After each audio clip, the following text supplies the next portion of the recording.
আসসালামু আলাইকুম। আন্তরিক ও শুভেচ্ছা অভিনন্দন মুসলমান ভাই ও বোনেরা আমার। আমি যে ভিডিওটা অবস্থান নিতেছি, আজকে বিশ্ব ইজতেমার ময়দানে যে রক্তের খেলা হচ্ছে মুসলমান এবং মুসলমান হয়ে, তাহলে ভাই বলেন, আলেম আর এই আম জনতা যাবে কোথায়? সবার কাছে একটা প্রশ্ন রাখলাম। আলেমদের কাছে শিক্ষা করবে আম জনতা, তার ব্যতীত কি করছে? তাদেরকে মারামারি করা হচ্ছে, খুন খারাপি করা হচ্ছে, নিহত করা হচ্ছে। এগুলো কি মুসলমান? না ফিরাউনের বংশ, না আজাজিলের বংশ? কেন করা হচ্ছে? কি কারণে? কারণটা তো বলবেন। আপনারা দলে মুসলমান এক ভাই আরেক ভাইকে শ্রদ্ধা নিবেদন করবে, ভালোবাসবে।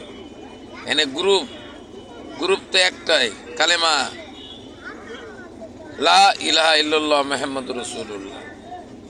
এই কালেমাটাই তো বড় জিনিস। তাহলে যারা পিটাপিটি মারামারি করছেন, তাহলে ভাই এটা রাজনীতির ভিতরে মোড় চলে গেছে। এটা তো ধর্ম, তো রাজনীতির বিষয় না, আপনার আমার সবারই। তো আপনি যদি মুসলমান হিসাবে ভালোবাসেন, তাহলে আপনারা আইনি ব্যবস্থা নেন।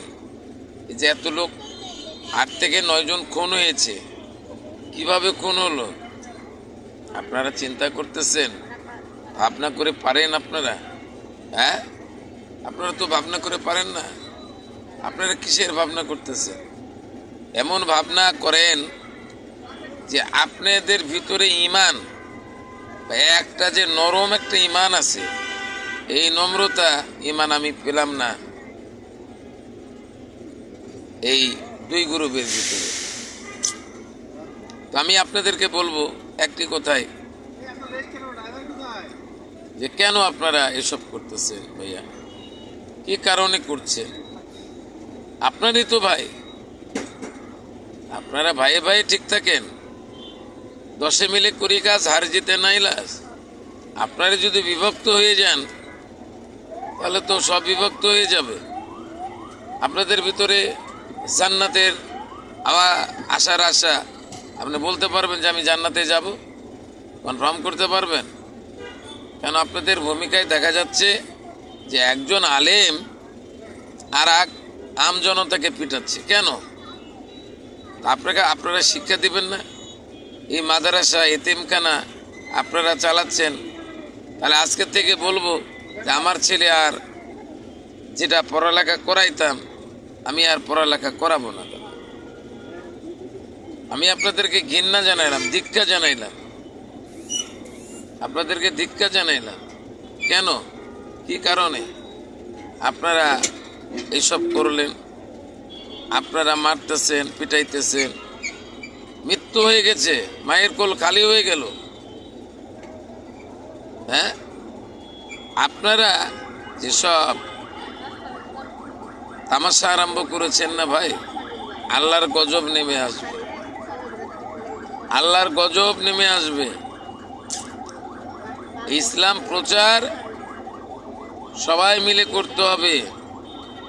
হিন্দু, ইহুদি, বৌদ্ধ, খ্রিস্টানের বাড়িতে দাওয়াত দিতে হবে। আপনারা দাওয়াত দেন, মারামারি করেন, আপনারা কষ্ট করে মাঠে থাকেন, আল্লাহ রাস্তায় থাকেন। হ্যাঁ, তাহলে তো আপনারা জান্নাত পাবেন না, আপনারা জাহান্নাম পাবেন। তাহলে এখানে কি বংশ হয়ে গেল?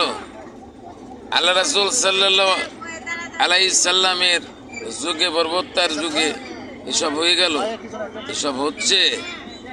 এসব করবেন কেন আপনি? কি কারণে? আলেম এবং জনতা, আম জনতাদেরকে বলছি, আপনারা একত্রিত হন, একটা ইজতেমাই করেন, দুটার দরকার নেই। আর প্রতিটা ডিস্ট্রিক্টে ইজতেমা হবে।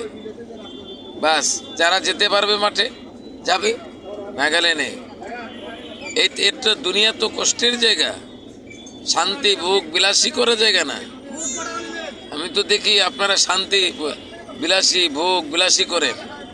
হ্যাঁ, আল্লাহ রাসূল যেভাবে আমাদেরকে যেভাবে ছিলেন, আপনি তো একটুকু ওইভাবে থাকেন না। আপনারা কেন? আপনি এক মুসলমান হয়ে এক মুসলমানকে মারতেছেন, ফেরাউনের বংশ। সাবধান, আল্লাহর রাস্তায় আসেন। আসসালামু আলাইকুম, আল্লাহ হাফেজ।